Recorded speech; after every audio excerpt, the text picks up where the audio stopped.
ضمن الجولة الثانية من نهائيات كأس أفريقيا المغرب 2025. المنتخب التونسي يواجه منتخب نيجيريا. هذه المباراة يوم السبت المقبل في تمام الساعة 9 مساء بالتوقيت المغربي التونسي والجزائري، وتلعب على ملعب الكبير بمدينة فاس.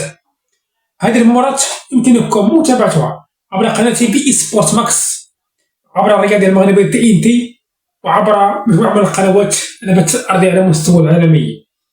ماذا توقعاتكم لمباراة تونس والمنتخب النيجيري في مباراة ستكون حاسمة للتأهل إلى الدور المقبل؟ إلى فيديو قادم.